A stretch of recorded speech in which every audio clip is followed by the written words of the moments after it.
నమస్తే మిత్రులారా, నేను మీ శ్రీనివాస్ చౌహాన్ అడ్వకేట్.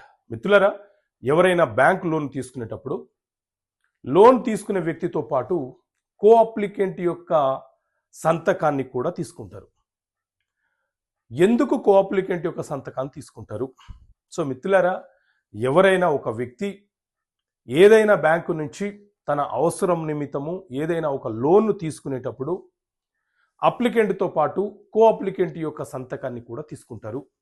ఒకవేళ లోను తీసుకున్న వ్యక్తి సక్రమంగా తిరిగి ఈఎంఐ రూపంలో లోను చెల్లించకుండా ఎగవేస్తే ఎవరైతే కో అప్లికెంట్ ఉన్నారో అతని వద్ద నుంచి కూడా బ్యాంకు అధికారులు రావాల్సిన సొమ్మును వసూలు చేసుకునే హక్కును అధికారాన్ని కలిగి ఉంటారు.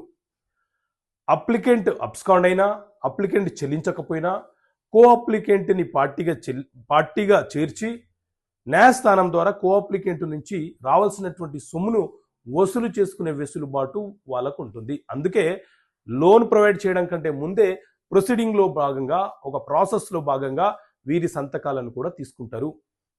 అదేవిధంగా వచ్చినటువంటి సొమ్ములో తీసుకున్నటువంటి బ్యాంక్ లోన్ అమౌంట్లోను, అలాగే ఏ ఆస్తి మీద లోన్ తీసుకున్నారో ఆ ఆస్తి మీద కో అప్లికెంట్కు కూడా సమానమైనటువంటి హక్కులు ఉంటాయి. అంటే చెల్లించే బాధ్యత ఎంత ఉంటుందో ఆస్తి మీద కూడా అంతే హక్కులు కో అప్లికెంట్ కలిగి ఉంటాడు.